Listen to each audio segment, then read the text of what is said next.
Saya sebagai pemain yang telah mengalami hal-hal mungkin buruknya sepak bola, manisnya sepak bola, hal itu lumrah.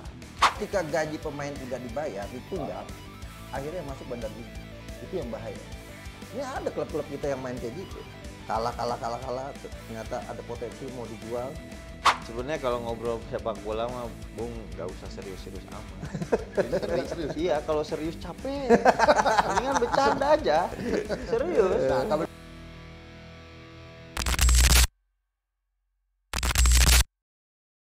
Assalamualaikum Sportifier, semoga Anda semua sehat dan sedang berkumpul bersama keluarga dalam keadaan baik-baik saja.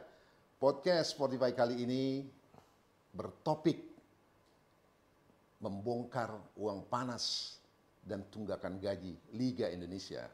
Untuk itu saya sudah menghadirkan Bung Akmal Marhali, pendiri Save Our Soccer, dan juga seorang pemain masih aktif, yaitu Bung Sahar Ginanjar, pemain penjaga gawang, pernah di Persija, Persib, Mitra Kukar, Borneo, Dewa United, dan banyak lagi. Luar biasa. Terakhir di Kalteng Putra. Kita akan sedikit berbicara, nggak sedikit juga sih, agak banyak juga ya Mal ya. Iya. Karena ini agak-agak panasin topiknya. Apalagi dengan kondisi saat ini. Tetapi kita membicarakan ini semua adalah demi kebaikan sepak bola nasional. Nah, langsung yang pertama ke Bung Akmal dulu.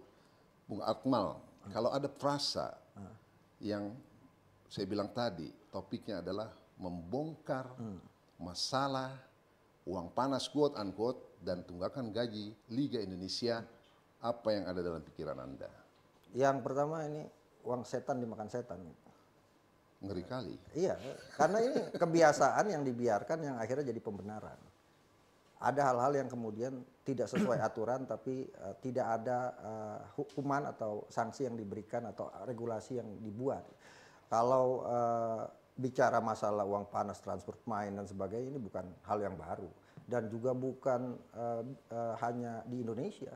Hampir di semua kegiatan olahraga termasuk utamanya sepak bola yang menjadi perhatian masyarakat ini selalu terjadi gitu kan.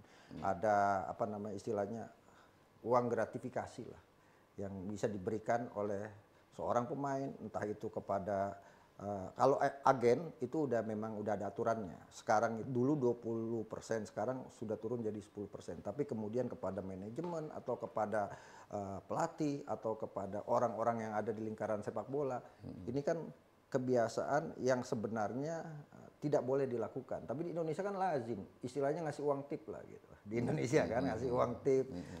Namun demikian, ini kan kalau suka sama suka memang tidak jadi masalah. Tapi kalau memaksa untuk memberikan sesuatu kepada atas sebuah transaksi yang dilakukan atau kerjasama kontrak yang dilakukan untuk memberikan kepada seseorang yang sejatinya tidak ada hak dalam kontrak itu, ini hal yang berbahaya dan harus dalam tanda kutip harus dibuatkan regulasi yang jelas gitu. Seperti agensi pemain dia dapat 10% itu jelas aturannya. Tapi kalau di luar itu semua, entah itu ada pelatih atau kemudian orang-orang di luar agensi yang melakukan itu semua, manajemen lah yang minta uang cashback istilahnya. Nah, ini yang menurut saya harus dibuatkan regulasi yang jelas agar tidak sampai kemudian ada black market di sepak bola kita. Iya, pengertian uang panas ini kan sebenarnya enggak juga menyasar masalah ada semacam antar kontrak pemain. Iya. Juga kan ada pengertiannya kayak suap juga kan uang panas, Iya, ya kan? Saya punya Fixing cerita segala gini, macam. di zaman APBD dulu kan, itu paling sering tuh. Jadi kontrak pemain itu 2 kali lipat dari yang dia dapatkan. Gitu kan misalnya si A dikontrak 1 miliar, dia cuma dapat 500 juta. Nah itu kan kemudian yang jadi mainan oleh orang-orang di sepak bola gitu. Kemudian yang 500-nya dibagi-bagi nanti gitu. Ini kan kayak proyek di pemerintahan gitu kan, ada cashback sekian, kesini. Uang pelicin lah istilahnya.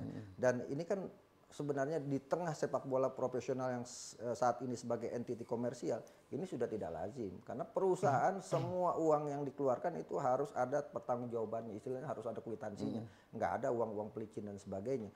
Saya punya pengalaman misalnya, dulu saya pernah pegang klub gitu kan, pegang klub Persiraja Banda Aceh saya pernah pegang, Tangerang Wolves dulu waktu IPL Indonesian Premier League saya pernah pegang. ketika kemudian ada kontrak dengan saya, ada pemain tuh yang ngasih tuh, gitu kan. Nah nih bang, ini udah tradisi kita. Saya bilang saya nggak bisa terima ini semua gitu kan, karena ini udah sebuah perusahaan, bukan lagi uang APBD yang digunakan dan semua harus dipertanggungjawabkan. Baru abang yang kemudian nggak mau seperti ini. Jadi Anda nggak terima? Nggak terima, abis itu dikasih ke anak saya. Beliin sepatu lah, beliin inilah, tapi abis itu saya pulangin. Menurut saya ini nggak benar gitu kan. Gratifikasi. Gratifikasi gitu kan. Kalau saya pejabat itu bisa disidik KPK itu. Jadi Bung Akmal pernah punya pengalaman, Iya, ya, dan untungnya dia tidak menerima. Tidak menerima. Sampai sekarang bisa ditanya orang-orang semua yang pernah terlibat sama saya. Sepeser pun saya nggak pernah terima uang-uang yang memang bukan hak saya untuk mendapatkan. Ya hari itu Anda ada di manajemen klub. Iya. Nah sekarang saya mau tanya, geser ke Bung Sahar dulu sebagai pemain. Bung Sahar, ini kan kalau bicara rekrutmen pemain, ada agent, ada pemilik klub, dan mungkin ada juga yang namanya pelatih. Nah, konteksnya dengan isu yang saat ini terjadi. Saya ingin tahu, sebenarnya prosedurnya itu bagaimana sih dari awal? Mungkin publik juga ada yang belum tahu. Seorang pemain bisa bergabung kepada sebuah klub. Kalau zaman saya ya, dari dulu. Jadi masih zaman Anda kan sekarang? Iya. Anda masih aktif kan? Nah, sekarang kan udah banyak agent yang bekerja sama klub lah istilahnya. Udah pegangan-pegangan lah. Yeah. Saya klub ini pegangnya agent ini gitu kan. Karena untuk memasarkan para pemainnya. Kalau zaman saya itu awal mula saya itu masuk senior itu kan saya dari akademi. Akademi waktu itu pelatihnya dari akademi pelatihnya dinaikkan ke senior, saya diajak ke senior. Gitu kan, seperti itu. Pindah klub ini, pelatih saya pindah ke klub ini, saya dibawa. Nah, jadi dulu masih seperti itu, agent kan nggak banyak. Oke. Ya, terus menginjak 2016-2017 itu agent udah mulai ada. Saya pernah dibantu sama agent, tapi tidak terikat kontrak sama agent tersebut. Kok tidak pakai kontrak? Enggak, dia membantu saya. Oh gitu. Ya, jadi kontraknya bukan dengan agent langsung ke klub?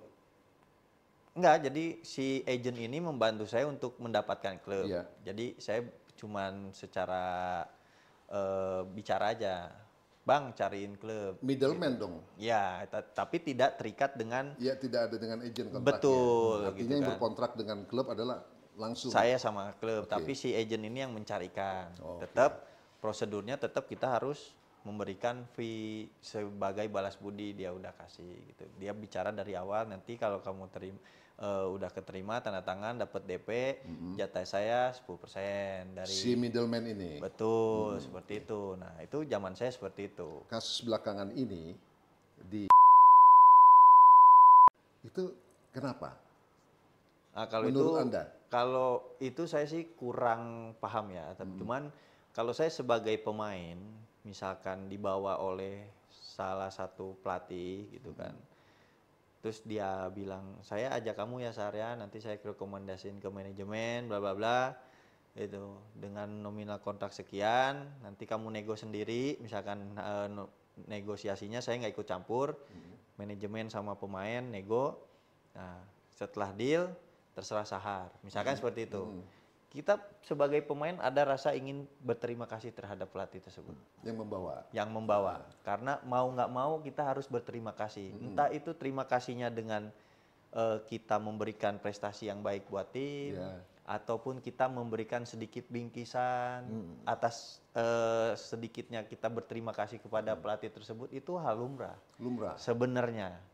Menjadi tidak lumrah kalau si oknum katakan pelatih ini menyebut angka gitu atau bagaimana? Mungkin mematok, mungkin ya bisa juga tidak jadi lumrah gitu loh. Misalkan yang tadi saya bilang kontrak misalkan 1M gitu kan. Kita kan nggak pakai agent. Kalau pakai agent otomatis udah terpotong 10% tuh di awal. Berarti 100 juta dong dari 1M. Kita dapat DP misalkan 300 juta. Berarti yang 100-nya udah kita kasih ke agent, 200-nya kita ambil. Itu memang udah tertulis. Tetapi bila tidak tertulis mungkin kita bisa ngasihnya cuma 5%. Itu kan, misalkan bilang coach, ini saya terima kasih coach sudah bawa ke saya ke sini, saya akan kasih yang terbaik di klub ini sebagai bingkisan saya hanya bisa memberikan sekian atau bisa memberikan sedikitlah rezeki dari coach sudah bawa saya ke sini misalkan seperti itu. Itu hal lumrah sebenarnya Lumrah terjadi, ya? dari dulu yang saya tahu itu ada. Nah, Ya. Bung Akmal, sebelum dilanjutkan Mas Sal, Anda mendengar keterangan Bung Sahar tadi bagaimana? Ya ini kan kebiasaan ya, bukan cuma pelatih lokal sebenarnya, pelatih asing juga melakukan hal yang sama. Di dunia internasional misalnya gitu, Jose Mourinho, dia selalu bawa Asian kan. Kemana-mana dia main, Asian dibawa. Di Chelsea dibawa, di Real Madrid dibawa, dia ini dibawa gitu kan. Karena dia pemain yang bisa dibilang kartu asnya lah, strategi dari Mourinho. Dan pastinya dia ada kesepakatan gitu kan dengan pelatih. Oke, lu gue bawa kemari, pasti juga pemainnya berterima kasih karena diajak ke sana dan juga nilai kontraknya tinggi. Pasti ada deal-dealan di belakang layar yang kemudian dia dapat misalnya gitu kan. Sama misalnya pelatih-pelatih asing datang ke sini, pasti dia bawa pemain-pemain asing yang dia suka gitu kan. Dan itu biasa mungkin kesepakatan. Nah, lazim. Nah, yang tidak lazim adalah kalau kemudian dipaksa. Kan ini masalahnya kan kalau jual beli ini antarodin gitu. Ridho sama Ridho nggak masalah gitu. Nah, ini yang terjadi sekarang kenapa jadi rame? Karena mungkin ada yang kok gede banget gue diminta gitu kan. Sehingga kemudian muncullah ke permukaan gitu kan. Kalau semuanya suka sama suka artinya rela sama rela kayak tadi Sar bilang, saya kasih nih Bang Yusuf udah bantu saya nih saya kasih gitu. Bang Yusufnya nggak kemudian nggak minta dengan jumlah tertentu dikasih, ya udah terima nggak masalah. Kan yang jadi masalah lu gue bantu ya maksud ini, gue udah bantu lu tolong transfer ke gue 100 gitu kan. Pemainnya merasa keberatan nggak ada perjanjian gue harus transfer 100 kan seperti itu. Itu kan kalau misalnya Nah ini yang dinamakan saya mewakili publik ya. Itu kalau personal antara katakanlah pelatih yang merekomen dengan pemainnya. Tetapi kalau dia melewati agent, berarti kasihan dong pemain. Enggak, Sudah kalau dipotong agent, kepotong situ juga. Bisa agent juga terjadi nggak? sekarang ada aturannya. Jadi Bang Yusuf waktu dulu masih nyarin bola kan dulu agent pemain itu harus berlisensi FIFA. Ya kan? Nah, setelah itu kemudian sekarang setelah itu bebas semua, mau keluarga mau apa bisa jadi agent. Tapi sekarang ini sudah ditertibkan mulai bulan Mei kemarin harus ada lisensi FIFA lagi seorang agent. Dan dibatasi itu hanya 10% agent dapat dari dari kontrak pemain. Dan 10%. itu biasanya itu dibayarkan oleh klub. Bukan oleh pemainnya. Jadi misalnya Sahar dikontrak 1 miliar oleh klub, maka yang bayar klub itu bayar 1,1 miliar, yang 100 jutanya itu dibayarkan klub kepada agents gitu kan, sebagai intermediate. Karena di kontrak FIFA sekarang itu ada intermediate atau perantara lah istilahnya. Jadi pemain itu tidak bisa, apalagi asing, tidak bisa langsung masuk sendiri tanpa perantara. Dia harus ada perantaranya. Dan sekarang perantaranya kembali ke zaman dulu, di mana harus ada agent, ada sertifikasi FIFA gitu. Jadi sekarang tidak boleh lagi orang-orang yang tidak punya lisensi FIFA untuk kemudian berprofesi sebagai agent pemain. Dan sekarang masih banyak nih yang lagi ikut seleksi istilahnya ujian untuk berlisensi jadi FIFA. agent. Kemarin kawan-kawan saya itu ada 2-3 orang yang agents yang belum dapat lisensi FIFA ikut ujian. Gitu kan. Ujiannya via Zoom gitu. Nah, ini yang menurut saya kalau agency fee atau manajemen fee oleh agents itu sudah tertulis di regulasi kan. Jadi ya agent memang itu profesi dia dan dia berhak mendapatkannya. Kalau di Reloa misalnya atau siapa agent-agent yang top di dunia gitu, dan mereka dapat keuntungan memang dari jual beli pemain itu. Lazim dan itu memang diatur dalam aturan dan profesional. Yang nggak profesional sebenarnya adalah pelatih atau manajemen tim yang mendapatkan itu. Pengalaman saya di Save Our Soccer dulu masih zaman APBD gitu. Saya meneliti ini semua gitu kan. Itu banyak uang-uang liar yang keluar gitu kan. Uang-uang liar yang keluar. Jadi pemain itu misalnya dia tuh udah paham, gua kontrak 1 miliar, gua dapat 500 itu sebenarnya udah hak gua. Jadi kalau kemudian yang 500 dibagi-bagi itu udah lumrah gitu kan. Dulu gitu kan. Karena ada tradisi semacam itu. Tapi sekarang kan nggak bisa kayak begitu kan. Harusnya tidak boleh gitu kan. Kalau kita pekerja profesional harusnya tidak boleh karena uang yang dipakai kan uang perusahaan.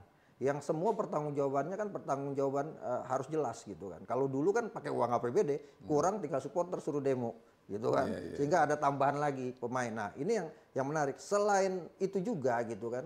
Problem di sepak bola kita yang ada selain ada uang-uang panas itu, ada uang panas eksternal lagi yang juga ramai dari bandar judi lah, ya kan? Ya itu tadi saya bilang. Makanya saya bilang uang setan dimakan setan gitu. Jadi ini menurut saya gini, yang lagi ramai sekarang ini harus segera membuka hati dan telinga PSSI, LIB untuk bikin aturannya gitu kan. Apakah boleh orang yang bekerja di sebuah klub yang digaji di dalam klub itu menerima uang yang di luar haknya dia sebagai pegawai? Jadi Anda melihat PSSI LIB sudah waktunya hadir. Harus hadir sekarang gitu dengan apa yang terjadi saat ini, Iya, sehingga kemudian jangan menjembatani untuk kemudian dibuatkan aturan uang apa saja yang boleh berputar di seputar kontrak pemain.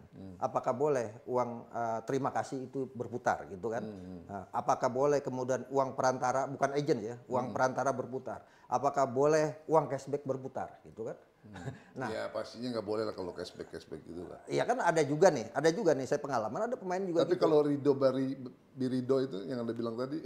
Iya, Antarodin sebenarnya nggak masalah. Kayak misalnya tadi seperti Sarginanja cerita, agen pemain misalnya. Oke, lu minta berapa? Minta 1 miliar.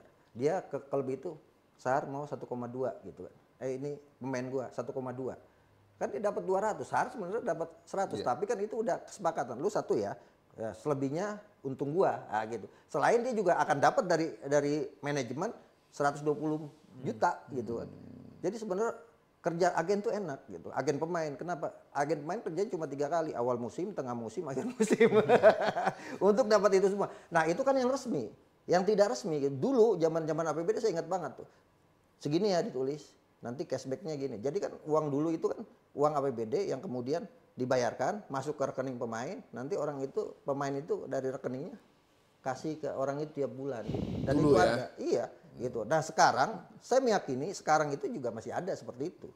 Dan terbukti jadi rame gitu kan. Tapi kan itu uang klub. Apa? Ya uang klub. Betul. Ya kan? Jadi kalau dulu itu ramenya, artinya akhirnya ya mohon maaf bahasa kasarnya maling teriak maling gitu kan, sama-sama berebut uang ini gitu kan, sehingga kemudian jadi masalah yang besar gitu. Nah sekarang kan yang tidak boleh kan dia bekerja sebagai pelatih misalnya atau sebagai sebagai manajer tim atau sebagai CEO gitu kan, menerima itu kan nggak berat. Kenapa? Karena CEO kan udah digaji sama klub.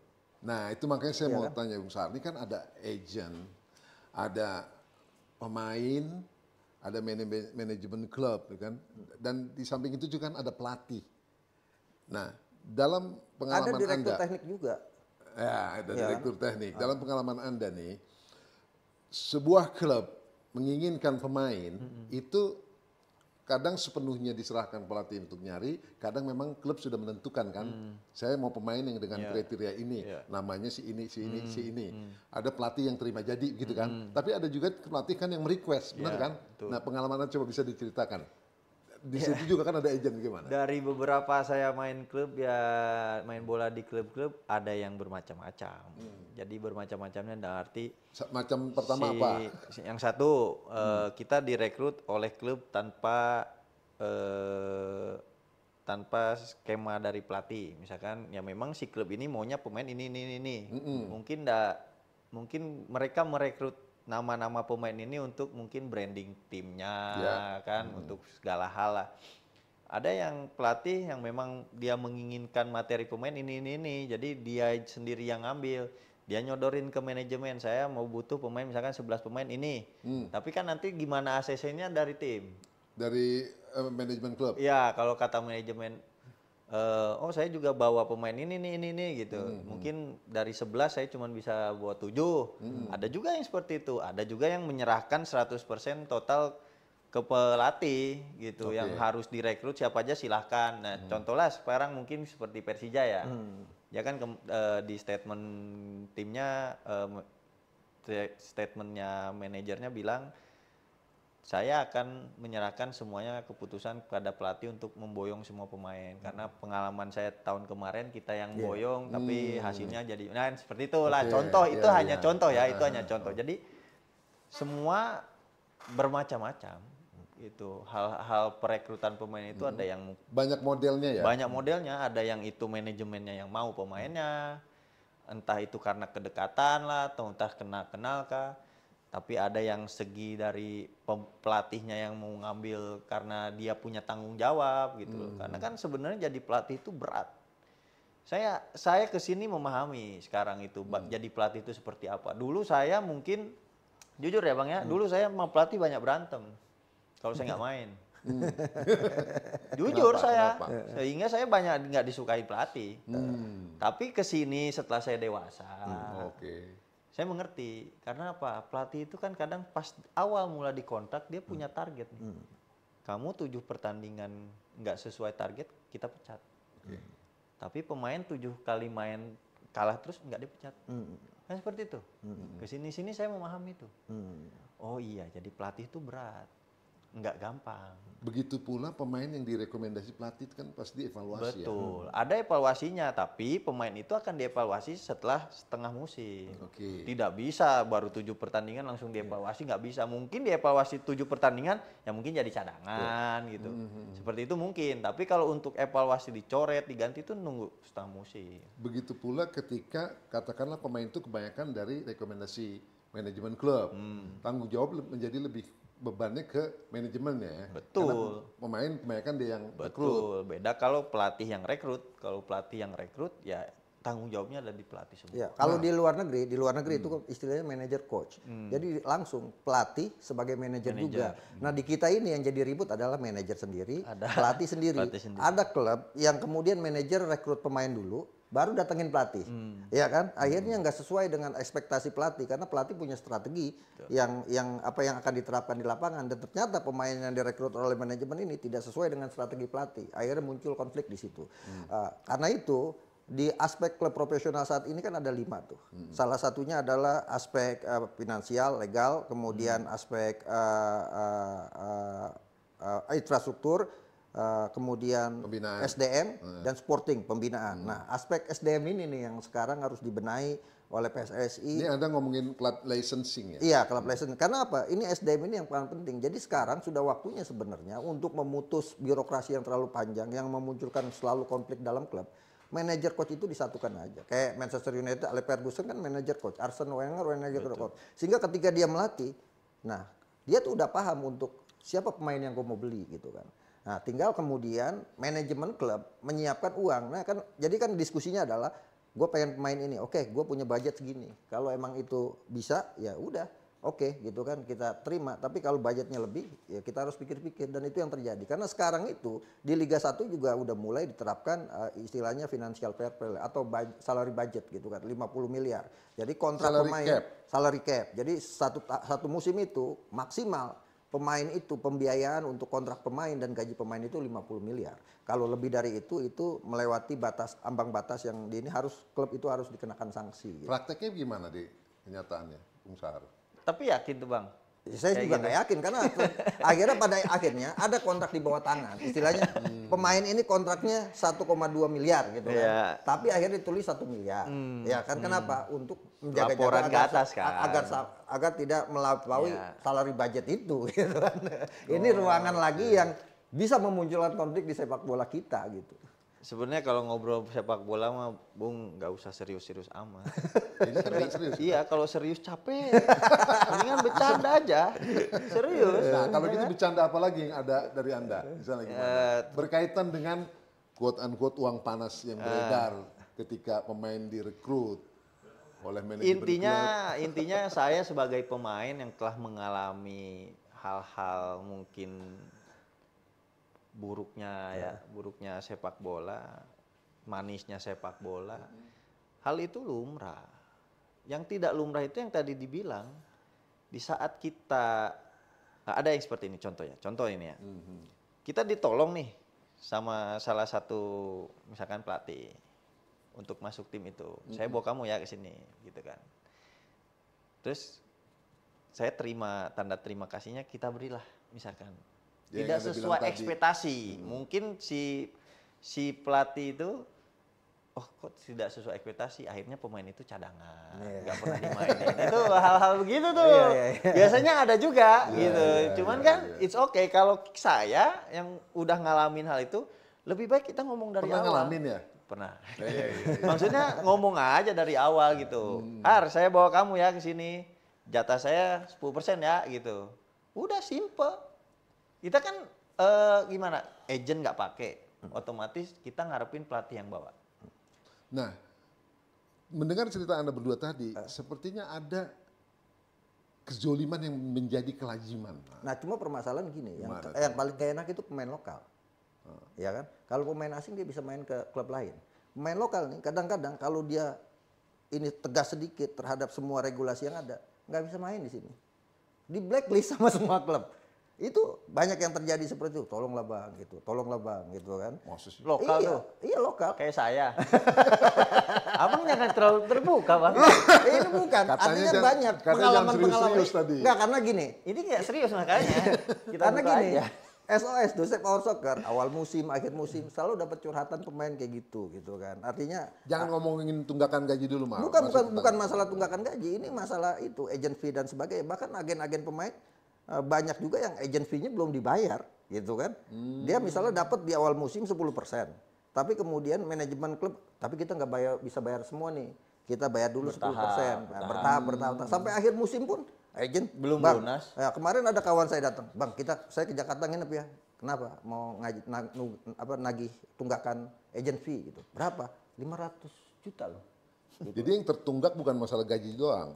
Ini bukan Agent fee Iya. juga bisa tertunggak. Iya, artinya seperti itu. Nah, itu pun ini membuka ruang kalau kemudian ada pembayaran yang telat, termasuk yang itu, yang uang gelap-gelap itu kan. Sementara lagi butuh atau ternyata klub itu nunggak gaji sehingga kemudian kebutuhan-kebutuhan yang awal-awal dijanjikan itu kan tidak bisa terselesaikan tepat waktu yang pada akhirnya hilap, kemudian akhirnya konflik muncul ke permukaan, kan itu yang terjadi gitu kan. Nah, ini hal-hal yang macam ini kan ini hitam putih sepak bola kita lah gitu kan. Kita akan mendengar cerita ini setiap awal musim dan akhir musim gitu. Nah, ada pemain yang merasa kok gede banget gitu kan, yang kerja gua gitu kan. Lu kan cuma terima gua. Ya kalau gua terima kasih seikhlasnya nggak masalah, tapi kalau kemudian dipatok ya kan gitu. Yang terjadi kan sekarang seperti itu, ada pemain yang sudah mengungkapkan itu nggak terima dengan terlalu besar permintaannya Ya, gitu. kalau dipatok kan mendingan agent aja sekali. Iya, nah, artinya secara itu tertulis. artinya itu saya ingin mengatakan gitu. Jadi yang nggak boleh di Indonesia itu rangkap. Dia jadi manajemen klub, dia jadi pelatih, dia rangkap juga jadi agen. Itu kan nggak boleh. Di aturan statuta FIFA itu nggak boleh, Bang. Jadi kalau Bang Yusuf ini udah jadi agen pemain, nggak boleh jadi ada di manajemen klub gitu. Karena itu akan memunculkan konflik of interest. Nah, itu. Nah, ini yang harus digarisbawahi oleh PSSI dengan kasus yang terjadi saat ini. Bahwa PSSI harus tegas ketika pendaftaran awal musim klub ini, itu lihat orang-orangnya, personalianya. Dia rangkap enggak posisinya. Jangan dia jadi pelatih, dia jadi agent juga, dia ini juga gitu kan. Nah, ini kan pasar gelap yang terjadi di sepak bola saat ini ketika aturannya itu tidak dibuat secara saklek gitu kan. Sehingga orang siapa aja bisa bermain. Mungkin dia tidak bermain secara langsung, dia pakai si A, si B, si C, kan semacam itu. Ribet emang sepak bola kita. Tapi memang dari awal nggak tegas-tegas. Iya. Nggak tegas-tegas. Memang aturan dibuat tapi kok ditabrak gitu. Ya sama lah halnya di Jadi nggak jalan. bisa dibenahi secara benar-benar bersih. Nggak bisa. Itu baru sebatas TV yang gelap-gelap. Belum lagi soal pajak. Wah, ribet dah sepak bola kita. Pajak lah, ya mungkin tunggakan gaji yang sekarang aja belum selesai-selesai, klubnya masih bisa Oke. ikut main. Sebelum tunggakan gaji, karena saya tahu Anda punya PR itu juga kan. Tapi kesel juga sih bahas tunggakan gaji masalahnya. Conclusion dari kasus yang ramai saat ini, ada dua kawan saya itu Mal, ya. Terus jangan sebut nama dulu deh, karena kan dia juga belum memberikan klarifikasi, gitu kan. Mungkin nggak hal-hal itu praktek-praktek yang kalau memang terjadi tidak terjadi gitu loh. Ya mungkin aja, cuman yang sangat disayangkan ya ini kan udah naik ke media sosial ya, maksudnya udah booming lah. Ya. Menurut Viral. saya kalau daripada saling tuduh-tuduhan, pihak ini klarifikasi tidak melakukan, pihak ini bilang melakukan, ya ketemulah, maksudnya diselesaikan lah bagaimana, jangan sampai ini akan jadi momok pelatih-pelatih yang lain. Karena ini pasti jadi momok ketakutannya pelatih-pelatih yang lain gitu loh. Karena hal ini kan ya yang tadi saya bilang, pemain dibawa sama pelatih. Kadang kan pemain memberikan mungkin rasa terima kasihnya terhadap si pelatih. Iya begitu, saya thank you coach, makasih udah bawa saya, mungkin saya tidak bisa kasih banyak atau apa. Itu kan hal lumrah. Itu saya pernah ngalami itu juga. Saya dibawa sama pelatih siapa saya kasih. Tapi kan tidak dipatok. Yang tidak lumrah adalah kalau dia mematok. Dia mematok, dan yang seperti misalkan dia tidak sesuai dengan harapan dikasihnya, tiba-tiba si pemain itu nggak pernah dipakai, misalkan kayak gitu. Itu kan yang nggak bagus. Iya. Ya kan, Yang Bang? akhirnya muncul Itu yang konflik nggak bagus. rame Itu jadinya, yang akhirnya muncul konflik sehingga si pemain itu bisa aja ngomong cerita ke sana ke sini kan gitu. Segala sesuatu kan ada azas praduga tak bersalah. Betul. Ya. Kita juga menunggu kan. Ya, seperti Bung Sahar bilang tadi, ya udah bersepakat aja bertemu, mengklarifikasi yang terjadi, ya bisa dicari jalan keluarnya. Itu Tapi kan. saya setuju sama Sahar gitu kan, harus diselesaikan. Kenapa? Karena ini akan berdampak buruk. Apalagi misalnya pelatih-pelatih lokal banyak yang telepon saya loh. Mal, ini harus dikelirkan sehingga kemudian jangan sampai oh ini kerjaan pelatih lokal. Padahal pelatih asing juga melakukan itu gitu kan. Oh gitu. Iya, mereka minta seperti itu. Saya bilang ini yang harus bergerak. Ada laporan ke Anda seperti itu? Banyak pelatih yang gitu kan sekarang Pelatih asing?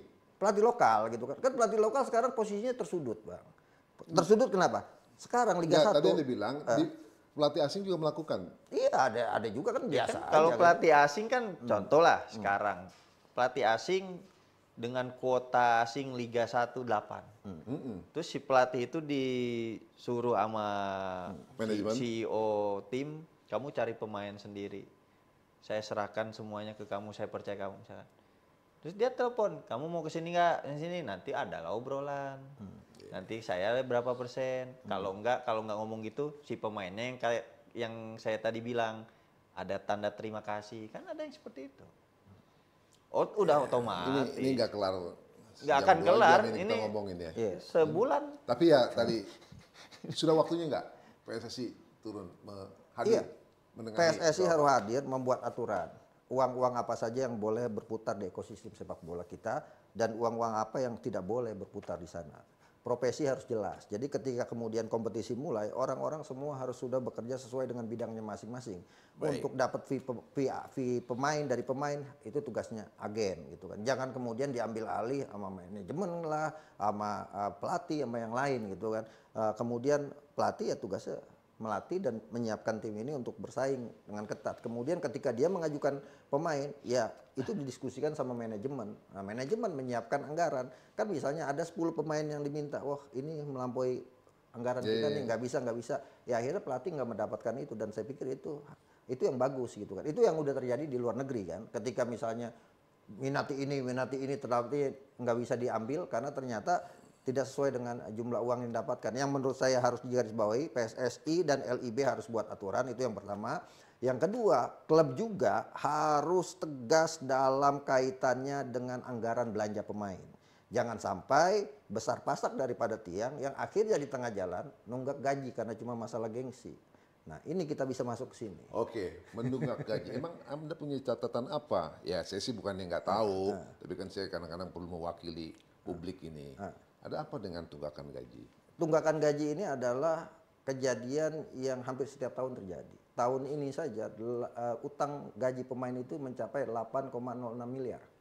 Data dari mana? Data dari Save Our Soccer dong, kan saya Save Our Soccer. Save Our Soccer dapat dari mana? Save Our Soccer dapat dari yang valid pastinya dan saya bisa pertanggungjawabkan itu. Bahasanya gitu kan. sumber-sumber yang dapat dipercaya. Iya, gitu. Save Our Soccer kan dari dulu kayak gitu. Kalau udah bicara A, ya pasti A gitu, nggak mungkin B gitu. Dan siap untuk Jadi mempertanggungjawabkan. kalau ada yang minta gelar itu data, Iya, ada. Ada. Salah satunya adalah misalnya yang lagi rame aja sekarang. Ada klub-klub yang dihukum FIFA kan. PSM Makassar, kemudian juga PSIS Semarang, kemudian yang terakhir adalah PSMN Padang.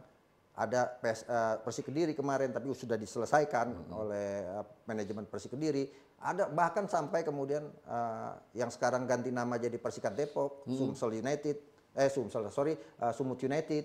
Bahkan ada Persiwa Wamena masih dihukum FIFA. Padahal kasusnya 2002. Karena belum sampai sekarang belum diselesaikan. Tapi itu kan semua kalau di FIFA kaitannya dengan pemain asing. Nah, dengan pemain lokal ini yang kemudian diselesaikan di NDRC di kita gitu kan. Di NDRC yang ada lembaganya khusus yang kemudian memutuskan. Cuma permasalahan keputusan NDRC ini tidak sekuat FIFA. Orang bisa kemudian ya ntar aja lah. Dan itu dibiarkan oleh PSSI gitu. Coba kasih jelas NDRC ini apa? NDRC adalah seperti badan arbitrase yang kemudian menengahi konflik pemain dengan klub terkait masalah gaji gitu kan. Nah, ini dulu di zaman sepak bola kita lagi bagus-bagus ya, itu ada setiap awal musim klub harus menandatangani surat bebas hutang. Gitu. Jadi dia tidak bisa ikut kompetisi kalau belum ada menyelesaikan utang-utangnya. Nah, sekarang catatan yang paling rame ini Persiwa Waropen misalnya. Jadi 26 klub Liga 2 saat ini 50%-nya nunggak gaji. Kalau Liga 1? Liga 1 ada sekitar 6 klub masih nunggak gaji. Musim yang baru Musim lalu ya? ini iya gitu kan. Dari total 8,06 miliar itu. Bahkan Itu Liga 1 aja? Liga 1. Nah, Liga 2 punya data? iya Liga 2 dari 26 klub 13 Nilainya? menunggak gaji. Itu total semua Oh, 8,06 total, oke. miliar. Yang paling banyak misalnya dari Liga 2 itu Kalteng Putra 2,8 miliar utang gaji pemain. Dia punya utang nih, ini catatan saya nih. Tinggal dia ngomong aja bener nggak? Saar Ginanjar di data saya itu tertunggak gajinya 130 juta. Betul gitu, Bung? Iya. Hah? Iya. Musim ketika 2023 2024 belum clear sampai sekarang? belum. Nah ada juga yang gede juga PSKC Cimahi. Sebelum diakuisisi oleh pengelola yang sekarang itu sekitar 2,5 miliar. Sriwijaya FC sekarang itu utangnya 2,3 miliar. Komentar Bung Sahar Ginanjar sebagai orang yang juga punya piutang kepada klub, bukan hutang ya, piutang. Enggak, kita berbicara secara global aja. Maksudnya global secara pemain. Saya mewakili pemain lah yang ditunggaki lah ya. Jadi maksud saya nih gini loh, Bung. Nggak takut nanti malah jadi susah dapat klub nih? Udah susah memang. Nggak, jadi gini. Tunggakan-tunggakan ini tuh jangan sampai jadi tradisi terus gitu loh. Ini harus ada jalan keluarnya dari PSSI, PT LIB, harus ada jalan keluarnya, jangan sampai ini udah nunggak tapi si tim ini masih bisa main. Alasannya udah terbayar tapi si pemain-pemainnya bilang nggak terbayar. Tapi si pemain yang ngomong tidak terbayar ini tidak berani ngomong masalahnya. Karena apa? Mereka bilang sama saya takut nggak dapet tim. Ya, saya bercerita. Takut jadi vokalis. Ya, saya takut jadi vokalis sehingga saya tidak dapet tim. Blacklist sana sini, ini pemainnya vokal, nggak boleh terima sini nanti. Akhirnya si klub-klub takut. Nah, yang saya harapkan ini gimana nih jalan keluarnya? Sedangkan di dalam undang-undang sepak bola, pemain itu masuk ke dalam ketenaga kerjaan. Ya. Ya kan? Berarti Profesi kan itu. profesi, kita kan sebagai rakyat, boleh dong kita ngadu ke DPR. Ya. Bener kan? Ya. Gimana nih jalan keluarnya? Tolonglah jangan anggota DPR aja berkoar sana sini minta ngomong ke Pak Erick Thohir gini-gini. Coba dirapatkan di gedung DPR. Pernah gimana? nggak sih, Mal? Harusnya Nggak pernah nggak mereka datang? belum pernah. Nggak ada. Belum pernah. Karena kalau kita diundang semua pemain yang tertunggak bakal rame. Dulu Dan ketakutan juga pemain itu ya kalau ikutan. Satu takut. Karena yang kasus kemarin saya waktu di Kalteng, saya vokal. Itu takut semua tim mungkin takut, yang mau ngontrak saya mungkin jadinya mikir dua kali. Vokalis dia. Tapi bukan masalah saya vokal, Bung. Saya ini hanya mewakili. Di situ saya sebagai kapten, saya yang tahu kronologinya. Akhirnya saya kan diminta klarifikasi nih sama PPI. Seperti apa sih kronologinya? Tolong preskon gitu. Akhirnya saya cuma bercerita aja. Karena di situ manajer tim dan saya yang hanya ngomong bertiga lah. Saya sama Jandia dan manajer itu. Jadi apapun itu ya saya yang tahu. Pemain lain kan nggak tahu. Jadi yang saya harapkan ini tolonglah ada jalan keluar lah untuk klub-klub, tolonglah jangan Lagi-lagi ditunggak. PSSI dan BLI perlu hadir. Harus. Tapi ada cerita menarik. Dulu ada pemain yang datang ke PSSI gitu kan, untuk menanyakan soal ini. Dulu nih, sebelum yang sekarang ya. Duduk kumpul sama PSSI, habis itu digebrakin meja. Bro, lu masih pada mau main nggak? Akhirnya pada takut Ya, nagih akhirnya gajinya kan gitu. jatuhnya kayak ancaman. Nah, seperti itu kan jadinya jadi seperti contoh lah. Saya pas setelah kasus itu muncul, kita kan ada sidang komdis. Ya. Ya kan? Di situ pemain semua diincer. diincer, dicecer pertanyaan-pertanyaan. Intinya siapa yang ajak provokasi kalian nggak mau main? Gitu. Tapi kita semua kompak. Ini ya memang satu suara, kita nggak mau main gitu. Yang saya harapkan sebagai perwakilan pemain yang mungkin ditunggak-tunggak ya, tolong ada jalan keluar. Ini loh, datanya udah jelas. Berapa ya Bang? 8,06 miliar. 8,06 miliar. Ini masih harus dibayarkan, tolonglah bayar. Pemain bola itu mencari nafkah buat keluarga. Apalagi yang sudah punya anak istri gitu kan. Sampai bisa dibilang pemain bola sekarang pada turun jadi pemain tarkam karena apa, mereka butuh jalan hidup kok. Tarkam itu enggak hina kok menurut saya ya Bang ya. Apalagi bayarnya pay per game. Langsung bayar, beres main bayar. Jadi sekarang yang saya pikirkan ini masuk nggak ke dalam regulasi yang 8 asing nih sekarang. Dulu zaman saya aja 6, asingnya 6 kan. Liga 2 asingnya 3, nunggak. Nah ini problemnya Bang Yusuf adalah kalau pemain asing enak, dia langsung ada instruksi FIFA. Langsung FIFA. Ya kan? Dan kalau ada instruksi FIFA itu kayak sekarang nih PSM, PSIS, kemudian juga Semen Padang itu dihukum 3 periode tidak boleh transfer pemain, ya kan? Nah, termasuk Sumut United 3 periode kalau dia kemudian membayarkan secara otomatis hukuman itu diangkat, dicabut, gitu kan? Ya bukannya hukum FIFA itu treatmentnya kan sama juga untuk Cuma pemain lokal. permasalahan yang menarik adalah kadang-kadang hukuman FIFA masih bisa dimain-mainin gitu kan. Yang kemudian ini ada sebenarnya 5, tapi yang melapor baru 2 diselesaikan. Nanti udah bisa transfer dong, udah dicabut, dia buru-buru transfer pemain. Habis itu muncul lagi 3 gitu kan. Nah ini perlu sikap yang tegas dari federasi terkait ini. Jadi menurut saya adalah jangan memaksakan kompetisi kalau keuangan klubnya nggak sehat gitu.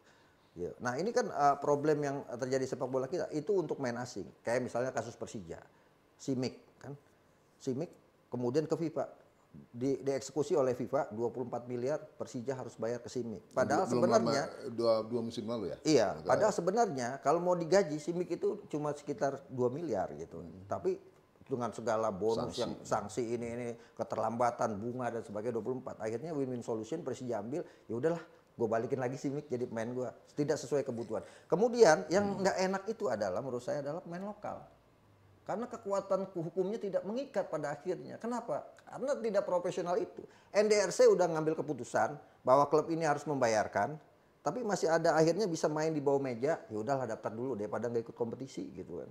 Akhirnya apa yang terjadi? Utang menunggak. Yang menarik adalah gini, ini klub ini akhirnya degradasi. Habis itu degradasi nggak diurus, dia beli klub baru lagi, orang yang sama, gitu kan. Nah akhirnya utang dianggap udah hilang.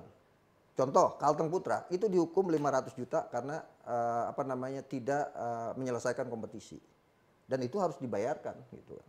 Walaupun klub itu udah kolab.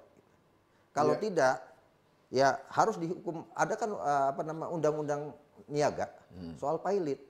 Nah ini yang dieksekusi oleh klub-klub di Eropa, di Italia misalnya. Banyak pemain, termasuk Fiorentina pernah dipilotkan, Parma pernah dipilotkan.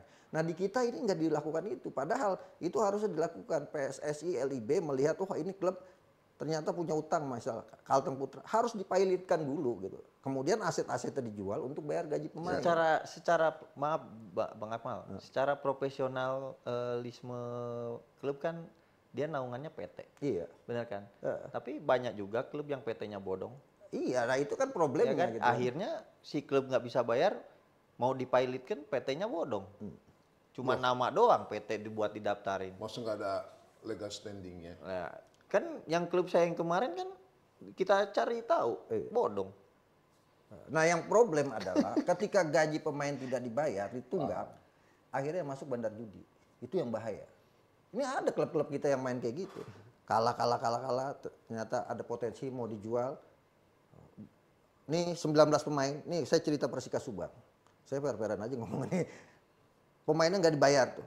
Putaran kedua dibeli pemain baru. Yang ini nggak dibayar nih. Nah, dibeli pemain baru untuk diselamatkan. Habis itu karena ada apa? Ada potensi bisa dijual. Nah, itu yang kemudian terjadi. Yang playoff. Akhirnya itu yang terjadi. Ada 4 gulipat di situ yang kemudian saya tuh heran, ada klub yang keuangannya sehat, akhirnya degradasi. Contoh keuangannya sehat, PSS Sleman uangnya paling sehat. Yang paling nggak ada masalah gaji itu PSS Sleman musim ini. Barito juga nggak jadi. Tapi semua degradasi. degradasi. Justru yang banyak utang yang nggak degradasi, ini kan menarik. Dan ini harus diselesaikan oleh PSSI. Jadi musim depan Agustus memain, PSSI itu harus tegas, LIB harus tegas, klub tidak boleh lagi ada yang masih menunggak gaji. Kalau kemudian masih ada tunggakan gaji, dia harus selesaikan dulu. Kalau keuangannya tidak cukup, dia harus buka perusahaannya untuk dibeli atau sahamnya dibeli oleh investor lah. Dan ini yang terjadi di luar negeri. Saya itu juga ingin berharap asosiasi pemain profesional juga tegas. Ketika awal musim kompetisi ternyata masih pemain belum dibayarkan gajinya, kita bisa tiru La Liga waktu itu asosiasi pemainnya. Messi, Cristiano Ronaldo, itu semua mogok main selama 1 minggu. Sampai kemudian gaji-gaji pemain Hercules dan Mallorca dibayarkan. Akhirnya dibayarkan, baru mereka main lagi gitu. Jangan sampai kemudian kalah tekan, karena subjek sepak bola itu adalah pemain gitu. Jadi saya berharap ini bisa dilakukan nanti di awal musim ini, karena 8,06 miliar gede loh. Bukan jumlah yang kecil gitu kan. Jangan sampai kemudian nanti ke depan kita itu, kalau agama kan, u'tul ajiro ajrohu qabla ayajifa arokohu. Bayarlah gaji pegawai kamu sebelum keringatnya kering. Ini bukan sebelum kering lagi, udah sangat kering. Karena udah ganti season dan musim. Baik, Bung Akmal, terima kasih. Ini saya mau conclusion, tapi sepertinya banyak benar detailnya. Tapi saya yakin viewers, penonton Ada season 2 kali, season 2 biar ya, ramai. insya Allah dapat menarik kesimpulan dari keterangan Bung Sahar Ginanjar sebagai pemain, Bung Akmal sebagai pengamat, Save Our Soccer. Itulah di tengah euforia timnas, ternyata sepak bola kita, sepak bola Indonesia belum baik-baik saja. Kita berharap ke depan PSSI, LIB terus mengawal ini, hadir menyelesaikan ya mungkin penyakit-penyakit yang ada di Liga Indonesia, sehingga sepak bola Indonesia benar-benar sebagaimana yang diharapkan, ideal, sebagaimana diimpikan menjadi industri. Sampai di sini podcast Sportify. Kepada orang yang tersebut namanya yang mungkin ingin berklarifikasi dari podcast ini, Sportify membuka pintu untuk memberikan keterangan jadi langsung. Wassalamualaikum warahmatullahi wabarakatuh. Thank you.